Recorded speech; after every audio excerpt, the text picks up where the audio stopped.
All right, I'm back with Section D, Rockin' Fiddle Challenge 2012. This Section D is very similar to Section C. You notice how Section A and Section B were very similar to one another. Section C was kind of like a relative of Sections A and B.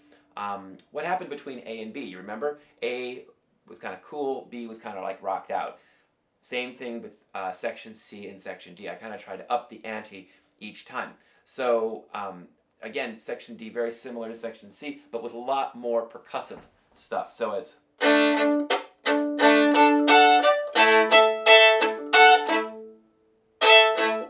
forgot my music there for a second. Anyway, so what are we doing? We're... Remember the chop that we learned in Section B? You can go up. I used my fourth finger and I kind of reached up and deadened the strings. It's much better, in my opinion, to give that dead kind of thud sound. So experiment with that. Your violin may be different too. And you know, this violin, this is the realist that is for the winner, by the way.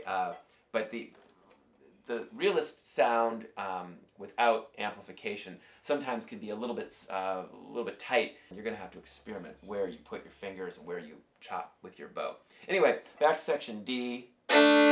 Chop.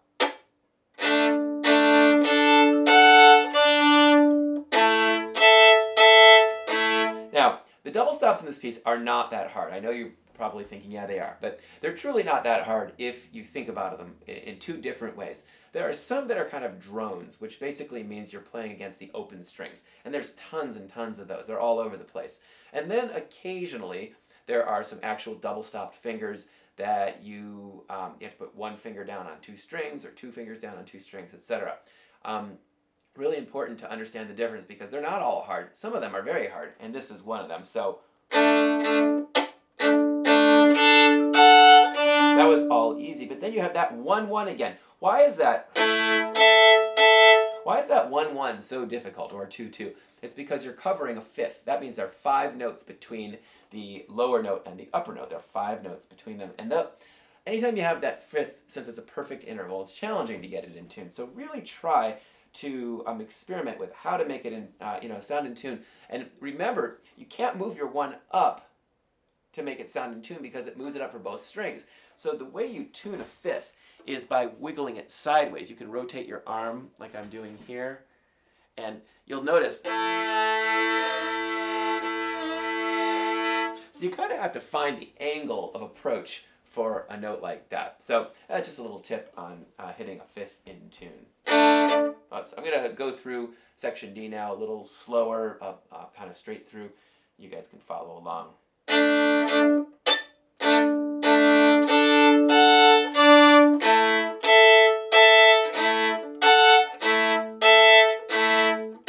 Another challenging one, fifth, right? The 2. And then we go right into that 4th. Now, one of the upsides to this is it will really improve your playing and your intonation in all of your violin playing. It's very, very hard not for those fifths and fourths, if you do them right, not to kind of affect your overall hand position, etc. So try to stay relaxed when you're doing these as well. So this is after letter D, 1, 2, third measure.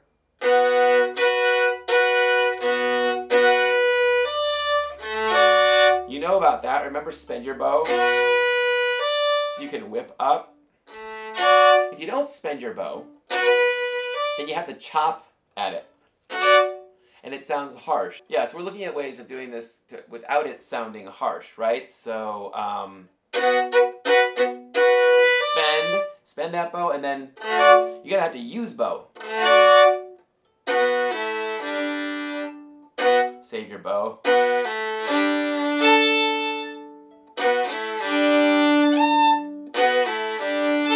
Now, this is just a variation in measure 28 to make it sound cool. I kind of did a little improv here. It was kind of fun. If you have a better idea, let me know.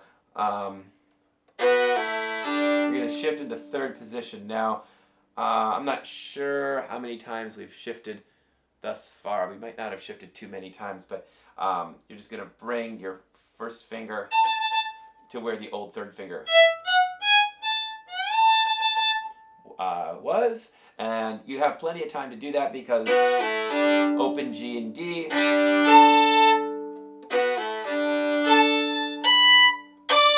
That's an octave, right? 1 and 4. 1 on the A string, 4 on the E string. And if they're in tune, they kind of melt into one another and sound really nice together. If they're out of tune, that will drive you nuts, right? And the people listening to you. So work on that. One way to help yourself with octaves, make them sound a little more in tune, is to lean a little bit heavier onto the lower note, okay? Make the lower note maybe 70% louder, and the top note maybe 30%, and the top note then kind of just sits right into it. It's a nice way of voicing, that's what that's called, the octave. So this is measure 28. Another one of these. You see I use this a lot. It's a really nice way of just jumping into the next one. It adds energy like you're jumping ker-plunk. So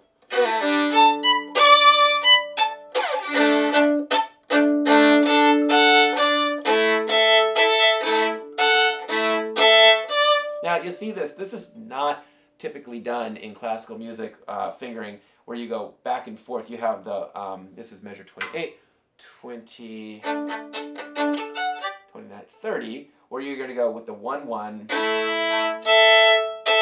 have the 1, 1, then you have the 1 on the E, then you have the 1 on the G, again, G and D, again, and that 1 going back and forth from da, D, da, like that is challenging, but again, really a good exercise for you. So don't shy away from these things. Practice these things and make them sound good here. You'll be amazed at how good your solo Bach starts sounding if that's something that you're into. So here it is. Back and forth. Okay, now these last 2 measures before E are really cool and they're really fun to play. So kind of get into these where you're like, it's a whole arm. The good news is the notes don't change so fast with the left hand. So you're just 3 on the G, 2 on the D, open A, open E, and then you're going to add a 1 on the 4th note. So it's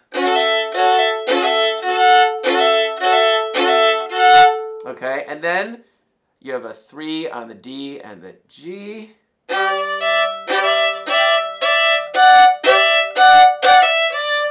And this is all a build-up. It's really important to realize that it's a shame that we would stop here at section D into section E because it's building up into section E, which is a totally different feel than anything we've had so far. So we're actually from measure 29.